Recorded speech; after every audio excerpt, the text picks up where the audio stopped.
नमस्कार, आपण पाहतात रयत वार्ता। आज आपण खेरडावाडी या ठिकाणी आहोत।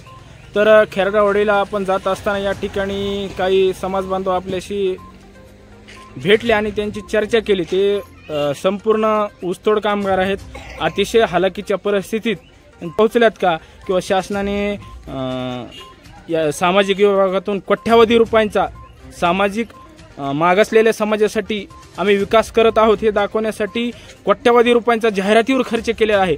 परंतु ह्या योजना या तळागाळातील लोकांपर्यंत पोहोचल्यात का हे जाणून घेणार आहोत। नमस्कार, मी ऊसतोड कामगारांचा तालुका अध्यक्ष कर्मवीर एकनाथ आव्हाड।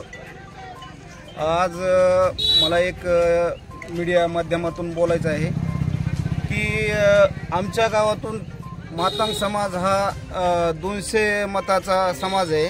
त्यामधून कमीत कमी 100 ते 150 लोक हे ऊसतोडीला जातात। ऊसतोडीला जात असताना आज कुठलाही ऊसतोड कामगारांना लाभ नाही, कुठलीही मदत मिळत नाही। जसं शेतकऱ्यांना अनुदान, मग त्याच पद्धतीने हे ऊसतोड कामगार बी एक भूमिहीन आहे। त्यासाठी सरकारने योजना राबवून त्यांना दिवाळीला बोनस दिलं पाहिजे आणि कारखान्याला असताना संक्रांतीला एक बोनस दिलं पाहिजे। आणि अशा प्रकारे आमच्या मागण्या आहेत।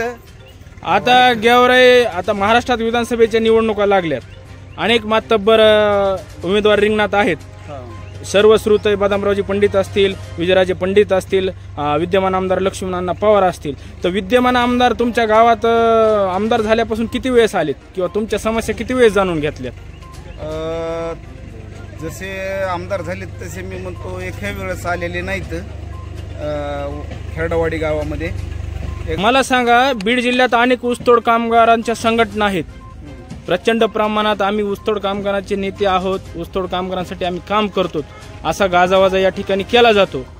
परंतु प्रत्यक्षात हे जे कोणी संघर्ष करणारे आहेत ते तुमच्यापर्यंत आलेत का? तुमच्या समस्या जाणून घेतल्यात का?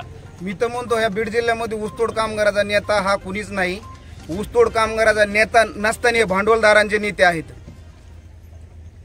टोळीचे गँग काय म्हणतात त्याला, मुकादम आणि मालकांचे भांडवलदार हे ऊस मंजुरासाठी कुणी काही करत नाहीत। म्हणजे ऊसतोड कामगारांचे नेते म्हणून यांनी ऊसतोड कामगारांच्या स्वतःच्या म्हणजे जीवावर यांनी यांच्या दुकानदाऱ्या चालू केल्यात असं तुम्हाला म्हणायचंय का? दुकानदाऱ्या चालू केल्यात त्यांनी अशा। ऊसतोड कामगारासाठी कुणीही लढणारा नेता नाही आणि लढू शकत नाहीत। ते फक्त हे भांडवलदारांचे नेते, बाकी कुणाचे नाहीत। आणि ज्या शासनाच्या ऊसतोड कामगारासाठी ज्या काही सुविधा आहेत तुम्हाला कधी मिळाल्यात का? एकही नाही, आतापर्यंत कुठली सुविधा भेटलेली नाही ऊसतोड कामगारांना। आता ऊसतोड कामगारांना कुठं अपघात झाला किंवा काही कारखान्याला गेल्यावर बरा वाईट प्रसंग जर आला तर ते तुमच्यापर्यंत पोहोचलेत का? तुमचे विमे वगैरे ज्या कारखान्याला जातात ते काढून घेतात का? विमे हे मुकादम लोक सुरुवातीला 500-500 हजार रुपये काढून घेतात आणि त्याची कुठेही अंमलात आणत नाहीत। ते कागदपत्र थप्पे जाऊन पडलेले असतात ते जागेवर, तर त्यांच्या उचलीमधून ऊसतोड कामगारांचे पैसे काटले गेले जातात। पण त्यांचा अद्यापही कुठं काय दुर्घटना झाली तर त्याचा कुठलाही लाभ भेटलेला नाही।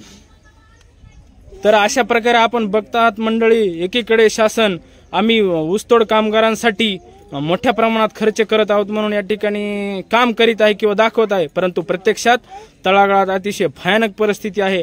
आणि या एकंदरीत या गोरगरिबांच्या रोषाला येणाऱ्या काळात निवडणुकीत यांची ताकद निश्चित दाखवतील। आपण ताकद दाखवणार का ऊसतोड कामगारांची या सरकारला? नक्कीच येणाऱ्या काळात, म्हणजे यांच्या विरोधात प्रचंड रोष आहे म्हणा। नक्कीच यांनी काहीच काम केलं नाही। मी कॅमेरामन ओम मोरेसह संपादक रयत वार्ता न्यूज लक्ष्मण काठोडे, खेरडावाडी।